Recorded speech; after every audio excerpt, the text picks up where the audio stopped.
guys, it's me, Steph, again. Just coming back to kind of give an overview of what's happened in the last 2 days. So on the 20th, I went in and I had the laparoscopic abdominal hysterectomy. There was some miscommunication where I thought I was having the full abdominal. That's what they had said over the phone and for my first appointment. But they ended up being able to do it laparoscopically, which I'm entirely grateful for because it's a lot less scarring. Because I've already had 3 sections prior, Again, I had my hysterectomy because I have menstruation caused, excessive headache, bleeding, clotting and stuff. So I had the surgery 2 days ago. Yesterday. Today is day 2. It hurt so bad after when I came and I woke up, and they told me I was like cussing and yelling and stuff. Of course, I don't remember cussing and yelling, but apparently my arm had too much pressure put on it during the surgery, and so when it came out, I was in so much pain. They had pushed so much morphine on me yesterday that I was not even like coherent, alive. And I did do some videos trying to do it this morning with the after effects, but they were using Norco pills with tramadol shots and morphine drip, and it was still hurting like that was that bad on my arm. And the cramping didn't even touch it. I mean, the cramping, it's irritable, like a normal period cramp, unless you're moving. Now, if you're moving, that stuff hurts because they got to go in there. And when they cut out, your lady parts, they also cut into your bladder, and they cut into the, to the back part of your, what do you call that canal where your butt is? Hole, I guess. I don't know. Anyway, so they cut all that, So now you got fresh sutures in your bladder, and where your lady parts used to be and all that. And so I'm now out of the hospital. I was able to walk around today. It caused a great deal of pain, and they had to give me another shot of tramadol. I live 3 hours away from this hospital because we live in Kirbyville. It's a very small town, very far away from Galveston. And so they had given me 2 pills of Norco before I left the hospital, thinking we could fill the prescription before we left the hospital and get on the ferry. Well, here it is, 6:20 in the afternoon.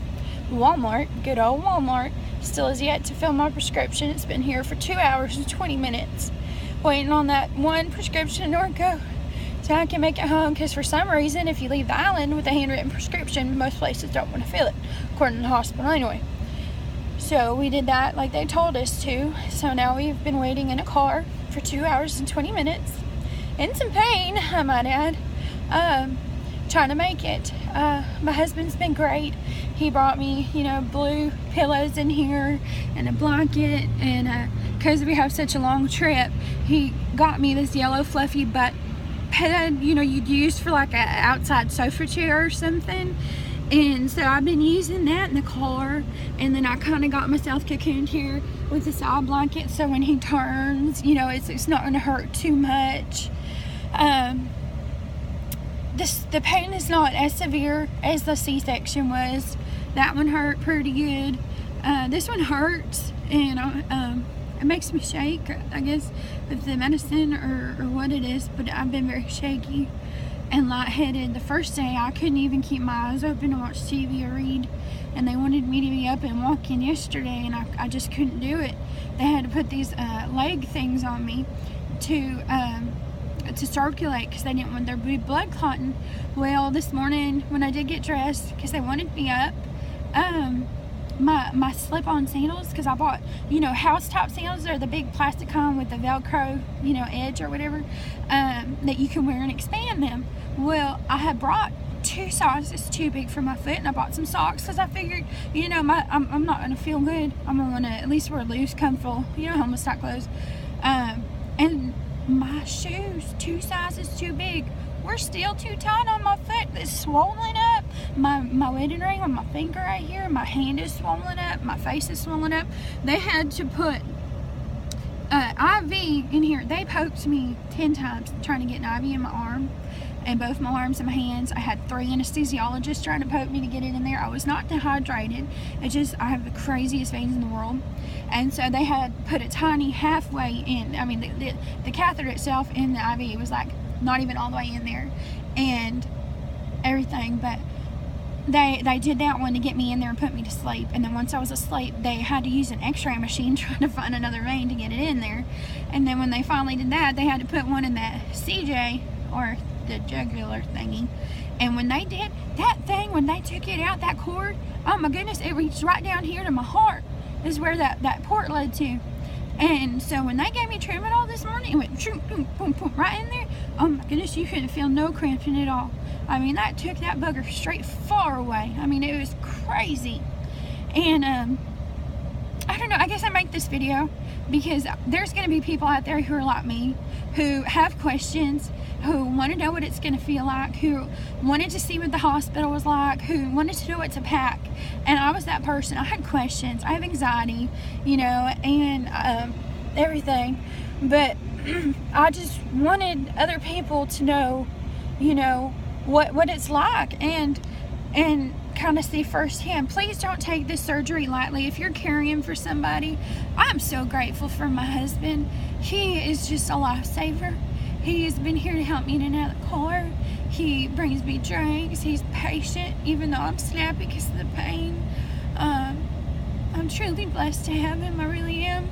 And I hope that you have a good support system whenever y'all go to have your hysterectomies done.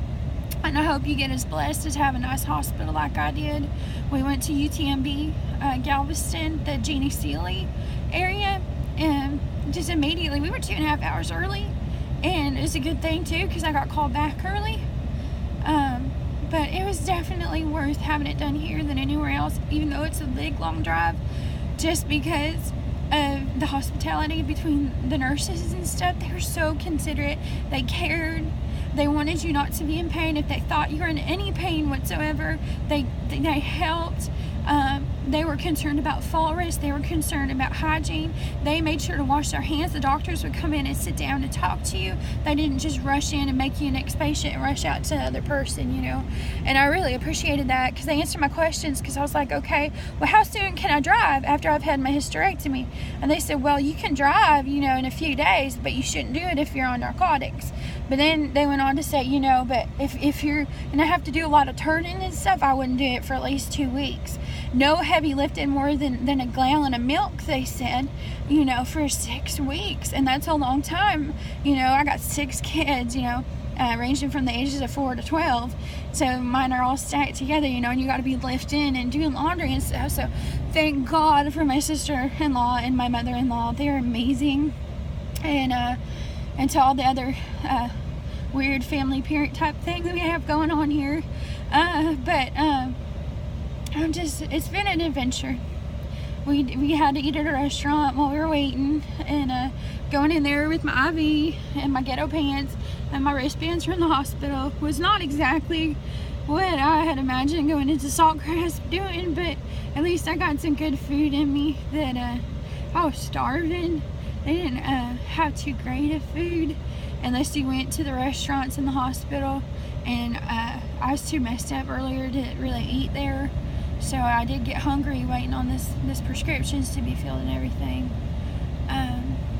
But the procedure itself, it took almost 4 hours for the laparoscopic, but they didn't have any incidents, no nothing. It was really important that I didn't take the ibuprofen, so I'm glad that I waited that week, even though I didn't know, you know, so that I came out safe, you know. That was important. I have a few scars, which I'll show y'all later. There's five scars, or 5 incision marks on the outside, and then they also go through your lady parts hole, you know, in there, and they took everything out that way. And then of course I told you they worked on the inside of me too, so they sewed up my bladder, they sewed up the colon part that they had to cut in order to get those pieces out. They did leave my tubes in, not my tubes, they took the tubes out. They left the egg thingies, I don't know what you call them, fallopian tubes, eggs, whatever that circle things are to keep your hormones normal. They left that in so I wouldn't go through premenopause this early, or medically induced menopause, which is pretty cool. So I will go without a period for the rest of my life. Yay. And not have to hit menopause until menopausal age. The only concern with that is that, it could possibly cause cancer later on, or if I have endometriosis, it could cause more problems. But so far I'm clear of endometriosis. They do send out your organs that they take out of your body for cultures to labs to see, what may have been causing this. And hopefully down the road, I might have some answers what caused this amenorrhea, and maybe I won't, but I won't be in any more pain all the time. I won't be stuck in bed, because if you don't know a lot about menorrhagia or endometriosis, or just a lot of the feminine problems, they're often put down because of it being a feminine problem. And so people they're like, oh, you're just cramping, oh, you're just being a baby. No, honey, you're not just being a baby. This is real pain. You need to get real help. I went to so many doctors who would not believe me when I told them, like, this is more than ever that you should bleed. You should not clot this much. You should not cramp this much. You should not spend 2.5 weeks out of the month hurting. So don't ever give up, okay? Love y'all.